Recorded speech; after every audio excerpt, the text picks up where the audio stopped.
কিছু বই আছে বুঝলেন, আপনি যেই বইগুলো নিয়ে যত বেশি নেগেটিভ কথা বলবেন, ডিবাঙ্ক করার চেষ্টা করবেন, অপপ্রচার এবং জোর করে, হ্যাঁ, বইয়ের লেখককে নিয়ে গালাগালি করার চেষ্টা করবেন, সেই বইগুলোর প্রচার এবং প্রসার বৃদ্ধি পায়। তবে এটা যে সব ক্ষেত্রে তা না।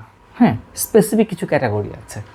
দেখবেন ওই সকল বই, যেই সকল বই স্পেসিফিক একটা শ্রেণীর মানুষকে আঘাত করে। স্পেসিফিক কারা জানেন? আমি প্রায় সময় বলি, যদি আপনারা আমার পোস্টগুলো ফলো করেন বুঝবেন, ওই সকল মানুষ যারা গোসল করে না, ঠিক আছে, ওই গোসল না করার শ্রেণীর মানুষদের খুব আঘাত করে। যেমন আমি যদি প্যারাডক্সিক্যাল সাইজদের কথা বলি, তো ওইটা বের হওয়ার পরে নিয়ে দেখবেন অনেক ডিবাঙ্ক। হ্যাঁ, এবং স্পেসিফিকভাবে কারা ডিবাঙ্ক করে আপনি দেখলে বুঝবেন। তাদের আইডিগুলো ঘুরবেন, যারা ডিবাঙ্ক করতেছে বা যারা নেগেটিভ কথা বলতেছে প্যারাডক্সিক্যাল সাইজ নিয়ে, তাদের আইডিগুলো ঘুরলে প্রত্যেকে দেখবেন একটা কমন সিমিলারিটিস আপনারা পাবেন। সিম্পল একটা সিমিলারিটিস তাদের ভেতরে আছে। এই হচ্ছে মূল বিষয়। তো ঠিক একই কাজ এই বইয়ের ক্ষেত্রেও হয়েছে, ঠিক আছে। তো ওই যে ওই শ্রেণীর মানুষ যারা আছেন, ওই যারা গোসল করে না, তো তারা কিছু গ্রুপ খোলে। হ্যাঁ, ওই যে মাশরুম আছে না, মাশরুম মার্কা বিজ্ঞান, ঠিক আছে, তারা নিজেরা ওই রকম। তো মাশরুম মার্কা বিজ্ঞান নিয়ে তারা কিছু গ্রুপ খোলে এবং সেই গ্রুপে দেখবেন যে দল বেঁধে এগুলো নিয়ে ডিবাঙ্ক করবে, এবং ডিবাঙ্কের যদি অ্যান্সার আপনি দিতে চান সেই গ্রুপে তারা ব্যান করে দিবে। এরকম অবস্থা হয়। তো আলহামদুলিল্লাহ প্যারাডক্সিক্যাল সাইজ নিয়ে অলরেডি আমি তাদের ডিবাঙ্ক করেছি, ঠিক আছে।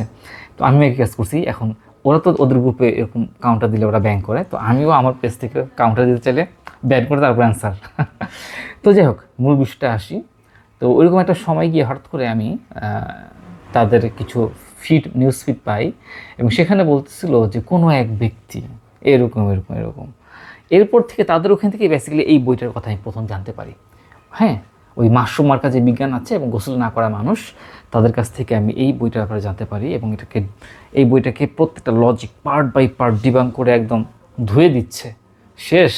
মানে তো বলছি কি ভাই, ইসলামিক সেক্টর থেকে বা এরকম একটা বই লিখছেন, চেষ্টা করছেন বুঝাইতে যে ওই যে বিবর্তন তত্ত্ব আছে, তো বেচারা নিশ্চয়ই সলিড কোনো ইনফরমেশন আনেননি।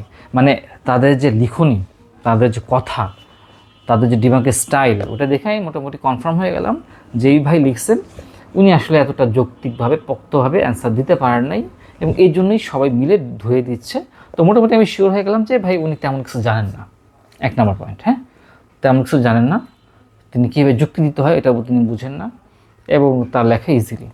এরপরেই কি আমার একবার মাথায় আসলো, প্যারাডক্সিক্যাল সাজিতে যে বইগুলো আছে ওগুলোর যে ডিবাঙ্কের ইয়েগুলো করছে যারা, যদি বইটা না পড়ে কি শুধু ওইটা দেখে, তাহলে তারা ওইটাও ধরে নেবে যে প্যারাডক্সিক্যাল সাজিতে খুব বাজে ধরনের একটা বই। বাট আমি যখন পড়লাম দেখলাম তাদের ডিবাঙ্কের মিস্টেক। তারা কথা বলে এত কনফিডেন্সের সাথে, মনে হবে ওই যে কিছু আসে না, মানে তার কনফিডেন্স দেখে মনে হবে যে ভাই সে তো যা বলছে ঠিকই বলছে, বিষয়টা ওইরকম হয়ে যায়। ওর পর থেকে আমার সন্দেহ আরও বাড়লো, শুরু হইলো। তো আলহামদুলিল্লাহ এই বইটা হাতে পাইলাম। ভাই এক কথায় খুব চমৎকার একটা বই। আর মজার ব্যাপার হচ্ছে গিয়ে এই বইটা এখন সম্পূর্ণ পড়া হয়নি, জাস্ট আমি পৃষ্ঠা কিছু গেলাম, এবং এখানে এই বইটার আবার দ্বিতীয় আরেকটা সংস্করণ আসছে অলরেডি। তো অনেক ক্ষেত্রে যারা অনেক কিছু, মানে তিনি হয়তো আরও এঙ্গেজিং করার চেষ্টা করেছেন বইটাকে, আরও আগের থেকে আরও মডিফাই করেছেন। হ্যাঁ, এবং শুধু তাই না, এরপর মজার ব্যাপার হচ্ছে গিয়ে তিনি তার ব্লগের মধ্যে ওই যে যারা হচ্ছে এটাকে ডিবাঙ্ক করার চেষ্টা করছে প্রত্যেকের অ্যান্সার দিচ্ছেন, এবং ডিবাঙ্ক করার সময় তারা যে মিস্টেকগুলো করছেন, হ্যাঁ, যে কুযুক্তিগুলো টেনে নিয়ে আসছেন, সেগুলোর অ্যান্সার দিয়েছেন। আমার কাছে খুব একটা ফ্যাসিনেটিং জিনিস লাগে যখন ওই যে মাশরুম মার্কা যে বিজ্ঞান আছে, এই টাইপের যে গ্রুপগুলো আছে, ওইখানে আমি দেখি ওরা যে রেফারেন্স দেয়, তাদের রেফারেন্স খুব একটা স্পেসিফিক ক্যাটাগরির হয়। রেফারেন্সের যে অথরগুলো আছে সব হচ্ছে ওই লিস্টের। মজার হচ্ছে গিয়ে ওই যে মনে করেন পিয়ার রিভিউ বলেন, যাই বলেন, ওই শ্রেণীর মানুষরা অন্য সেক্টরের যে অন্য একটা চিন্তাধারার যে একটা রিসার্চ পেপার প্রবেশ করতে দেবে সেটাই করতে দেয় না।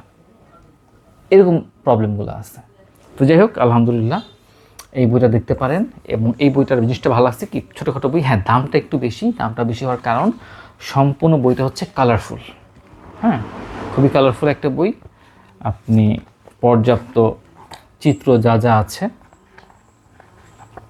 মোটামুটি সবই পাবেন। হ্যাঁ, চিত্র দিয়ে তারপর হচ্ছে গিয়ে সুন্দর করে।